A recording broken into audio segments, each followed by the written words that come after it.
Hi there, I'm Lelia Lewis, and welcome to another edition of New Day, New Beginnings. Now, our title for today's lesson is Three Steps Forward and Two Steps Back. Have you ever been put in that position? Well, I'm sure many of you have. I know I have. I have on many occasions, and it's like climbing an uphill. You know how hard that is. And you feel like, oh, I'm doing good. I'm doing good. You have your balance, and then all of a sudden, you lose your footing.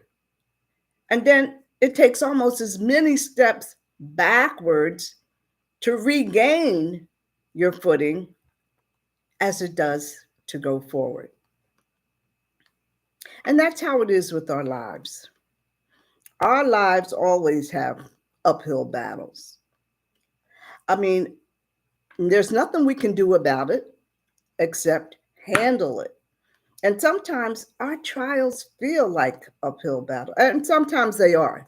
Don't kid yourself. I mean, we all have situations where we just feel like, you just can't handle it. And a lot of times when you even think you're handling it, you feel like, oh, I've got a grip on this and I can do this. And then after a while, just one thought comes back from that past, and it comes back and it kind of haunts you, and it makes you remember, and it makes you remember all the stuff you thought you were doing good with and you forgot. But see, that's the difference, because it's funny how our minds can bring back stuff so vividly. And that's just the way it is. I mean, our minds, things stay in the recesses of our mind. It's not like it really disappears from us or goes away from us. It's in the recesses of our mind. And it comes back so vividly. You ever hear somebody say, I can remember that just like it happened yesterday. Ooh, but and it's true, because you can almost feel like you're reliving the whole thing all over again, and you thought you were doing good because you thought you had handled this situation. But you know what? Even though it comes back to haunt us, that's why it's important to learn how to control our thoughts. And that's real important in everyday living, how to control your thoughts, because your mind is always going. And you've got to learn how to control your thoughts in a way that you can shift from the negative stuff you're thinking to positive things. And I'm going to refer back to John chapter 16, verse 33. Jesus said this to his disciples. He said, now in the world, you will have tribulations. Well, they had them then and we have them now. What are tribulations? Tribulations are nothing but troubles, worries, disappointments, setbacks, hardships, and the list goes on. But he's telling them, but be of good cheer. Well, I guess they're figuring, how can I be of good cheer when people are out to kill me? Because back then, people were out to kill them. I mean, because of the way they worshiped and their beliefs, and some people wanted to stone them and some wanted to put them in jail. So yeah, they had a lot of quote tribulations. But in that one statement, he said, be of good cheer. Why? Because I, meaning himself, have overcome the world. And in that one statement alone, he gave them so much confidence. But Jesus spoke these words to them, and what it did was it took their minds off of the situation, off of the stress, off of the worry about the people attacking them and wanting to put them in jail and stone them. It took their minds off of their situation and onto his assurance that he could overcome any obstacle, no matter how it seemed to them. Now, don't forget, how we see things is only a minuscule part of what it really is. Don't forget, God and Jesus, they already know what the outcome is going to be. We can't think like them. That's why you're supposed to trust them. And that fact alone shifted their thoughts from negative to positive. And he can do the same thing for us today. Those same words are true for us today as it was for them back then. When you read, when you focus on him and focus on the word, read the word for yourself. Open up John 16:33. He used those same words back then to encourage them and tell them to be of good cheer in hard times. And just reading his word, that gives us encouragement and gives us the strength to face whatever comes our way. It gives us the strength, it gives us the courage, and it calms you down. A lot of times when I'm stressing, I'll use that word, but a lot of times you get caught up in thinking, now, what am I going to do about this? And what am I going to do about that? And a lot of times it brings on worry and stress that sometimes isn't even necessary. I mean, like it says in Philippians 4:19, it says, my God shall supply all of my needs. Not some, all of them. But you got to keep your confidence and focus on him and his word. Because all of your needs means even the unexpected ones. Unexpected to us. I mean, it's not unexpected to God because he already knows. There are no surprises for God, only for us. But the more we read his word and the more we learn about him and so many wonderful blessings that he can and has given us, but we can have more and more and appreciate them more and more once we learn to trust him and believe him. Gotta believe in him. And a lot of times I find myself saying, well, Lord, I put it in your hands because you know you can't do anything about it, and neither can another person. So the point is, trust God and turn it over to him and just wait. Sometimes that's all you have to do because he's going to take care of it, like Jesus did with his disciples. Because God has already equipped us with what we need.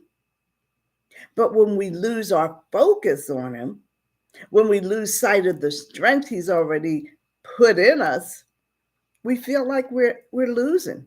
But really, we're not. We have the strength. We just have to believe. And a lot of times I just read and you quiet yourself down and you just wait and you meditate. Lord, well, I'm turning it over to you, Lord, because I know it's out of my hands. I can't handle it. And when you know you can't handle it now, that's when you realize I got to turn it over to him because I'm not getting anywhere. And that's what he waits for sometimes. Now, true, we do need motivation, we need encouragement, but you can't always rely on that. Because you can't rely on motivation to just carry you through your whole project or carry you through your hard time because it's not something that you can actually depend on. You can't depend on motivation. You can't depend on encouragement. And when I say that, I mean from other people or from the audience, or a lot of people live for that applause and, you know, everybody's, yeah, yeah, he's great, she's great, they can sing this, that, and the other. But it's not always something that you can depend on. And when I say that, I mean, I mean, when you start, it's great. But what happens if it fizzles out? Now, what are you going to do? So, what we really need is discipline. We need discipline because that's what creates consistency for us. And discipline means doing whatever needs to be done, regardless of how we feel. We can't keep bringing our emotions and our feelings into our conditions because we can't let those things, emotions and feelings, disrupt what we need to be doing. That stops us from acting, from going forward. And there has to be a conscious decision to make. Are you going to take those 3 steps forward? Or are you going to let those 2 steps back slow you down? Well, again, that's a choice we have to make. Can you do 3 steps? And even though the inspiration is gone and all the hurrah is gone, can you take 3 more? Or is that going to make you fall back 2 steps? And we all have moments, I do too, when we feel like quitting. I do too, when we feel like, oh Lord, I need a break. I can't go on like this. I feel like that a lot of times because I don't know, am I helping somebody? Is it really worth it? And sometimes you just can't help it anymore. You're like, I don't know. Maybe I'm not doing what I should be doing. I mean, it could be your job, it could be a relationship, a health issue. I mean, all kinds of things could happen to discourage you. But that's the moment that you've got to be more determined to force yourself to go forward. I'm going to take them 3 steps. I'm going to do this. I'm going to do that. So, are you going to be consistent by going forward, or are you going to lose your balance because you don't hear all that hurrah and go 2 steps back? Just because what? Things are getting rough. Well, it wasn't, I didn't think it was going to be like this. Well, you don't know what to think it's going to be like because you don't know. Now, anybody can be consistent when it's easy and it's fun and it's comfortable and everything's going the way you want it. But very few people force themselves when it's not, because that's when it's hard. I mean, I've heard when you stop depending on the motivation and the hurrah, that's when you actually take control. And that's what you need. You need to take control of your mindset. And when you do that, your mindset is different. Now you're creating your own readiness. You're getting your own self ready to go forward. You don't need the pushing, so to say, I'll call it pushing, the encouragement from others. And yeah, you can do it. Keep going. You don't need all that. Now you're learning to move with a purpose because now you're thinking, well, I'm going to look at it this way. Now you're willing to take those 3 steps forward. And the more you act with discipline rather than feelings, the more consistent you're going to become. And that's what you have to do. You have to become consistent on a daily basis. You can't just jump up and do it for the first 2 or 3 weeks or whatever, and then think, oh, it's going to be fine. It's a continuous thing. It's a never ending thing, is what it is. And this creates a routine. And in a routine, you have structure, you have discipline, gives you your own momentum. You don't need those people. You motivate yourself. Now you're doing it yourself. Now maybe you'll be inclined to take, more than just your 3 steps. Now maybe you'll be able to take 6 or 8. Now you're creating a new you. And that's the whole point. You're no longer that person who tries and then gives up. Or the person you start something and then midway you quit. Oh, I can't do this. This is you just your new you is you who follows through and finishes what needs to be done. That's the new you. That's who you want to be. That's what teach you how to actually take three steps, and progress. This is the foundation for consistency. And you've got to keep in mind if you only act when you feel like doing something, you're going to get stuck. And then once you get stuck, that's when you give up. And then you don't get anywhere. You've accomplished nothing. But when you force yourself to be consistent through the discipline, now you're building a reputation, not only for yourself, but for others. They can see, they can see, and you're saying, I'm not going to give up. I can do this. I can do this.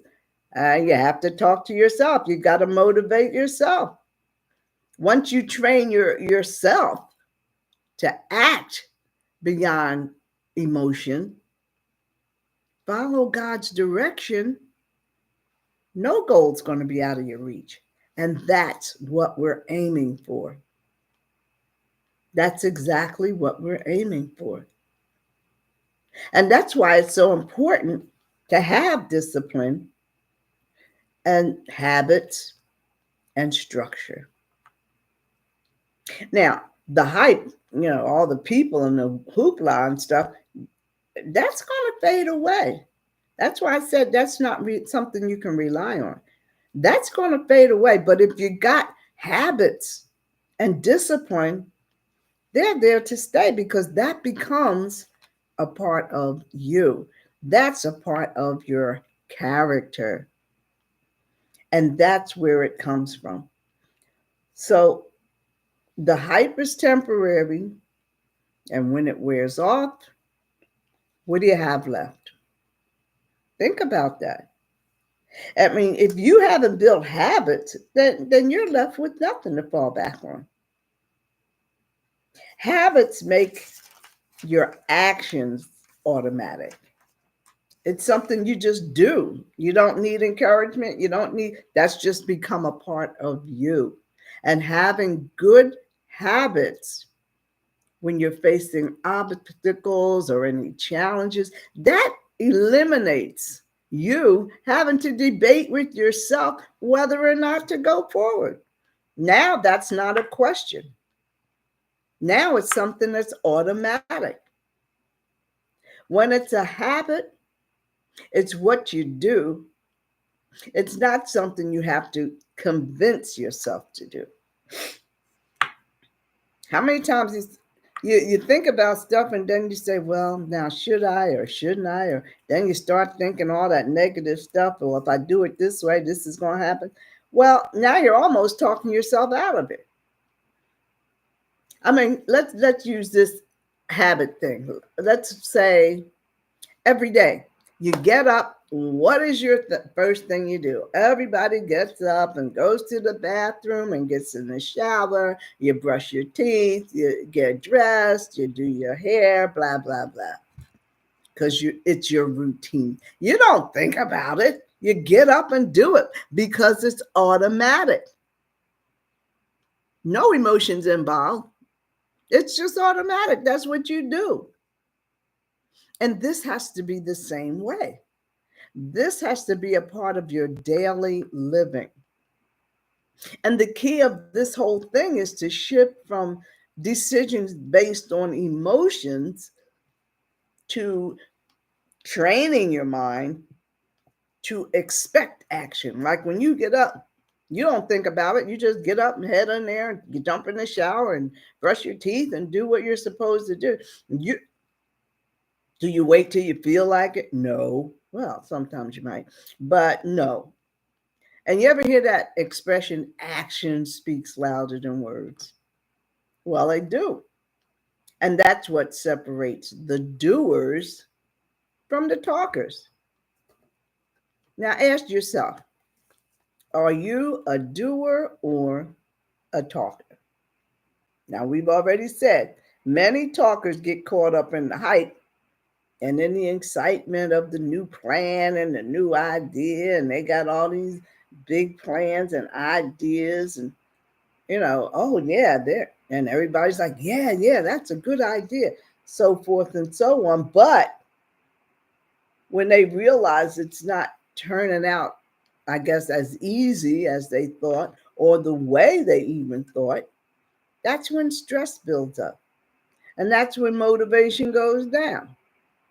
And then they begin to crumble. Now you're falling apart. Now you're stressing because you didn't make discipline part of your agenda. And discipline is mandatory. I don't care what you're doing or how you're doing it, discipline is always necessary. This is when your habit forming becomes monumental because with habits, that just means doing the right thing over and over again, just like when you wake up. So the bottom line is not how you start, but how long you last. Because everybody can start something, but how long do they last? How much stamina do you have? That's where your prayer come in again. Lord, give me the strength. Give me the stamina that I need to get through this. How long you last is what's way more important than did you start? Anybody can start, but it's those small things that you do every day. And your prayer life is part of that. Your reading is part of that. And your meditation is part of that. Because you read to get the strength you need. You read to get the encouragement, the wisdom. And then you meditate on it. You think about it. And a lot of times I read and I say, well, Lord, what are you telling me? What am I reading? And then, well, if he's saying God supplies all your needs, why are you worrying about it? But that's because you have to trust and believe in him to know. And I'll tell you the truth. I've done that many times. And I'm like, Lord, it's in your hands now because I can't do anything about it. And I tell that to my kids. If it's something you can't handle, then just turn it over to God. And we know 9 times out of 10, a lot of stuff we can and cannot handle.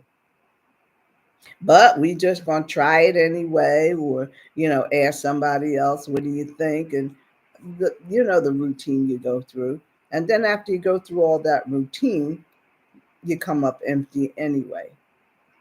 So it's all about the small, consistent things you do, and it's got to include your prayer life, your reading, and your meditation.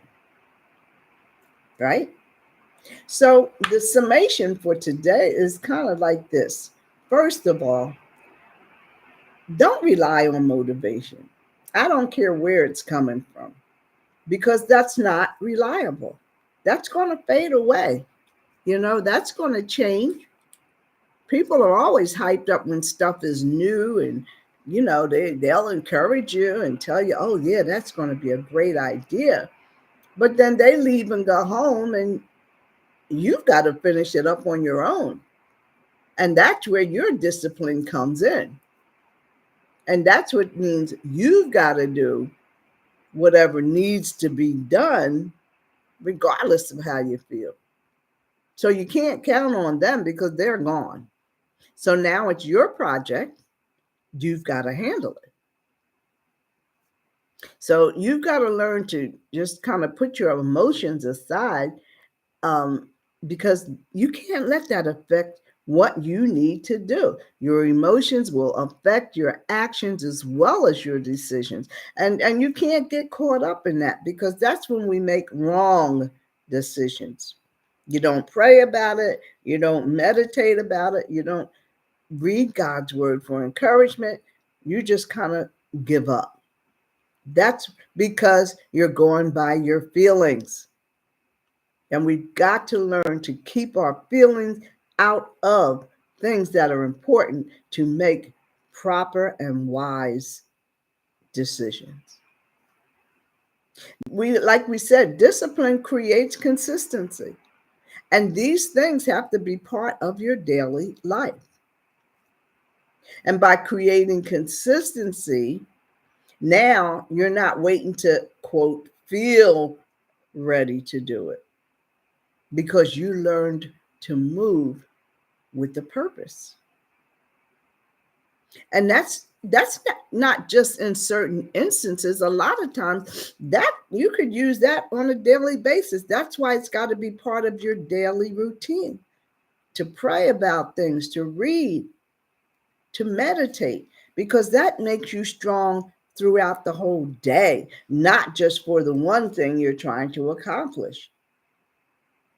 I mean, everything we've discussed today gives you choices. It just depends on how you're thinking. That's why we have to control our mindset. That's why we have to always refocus when we're out of focus, because that helps us to create a proper and wise decision.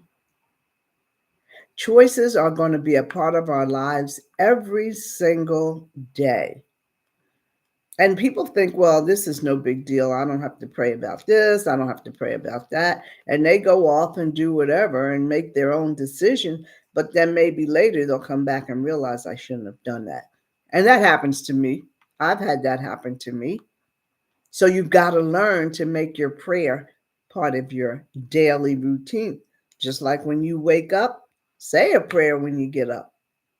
Say your prayer on the way to the bathroom to jump in the shower. You can pray anytime. God's always there. He didn't go anywhere. So my question to you is, are you willing to make these changes in order to move forward?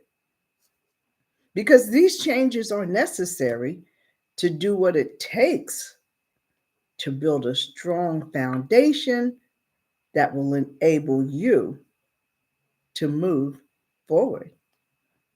3 steps forward, 6 steps forward, 8 steps forward. The choice is yours.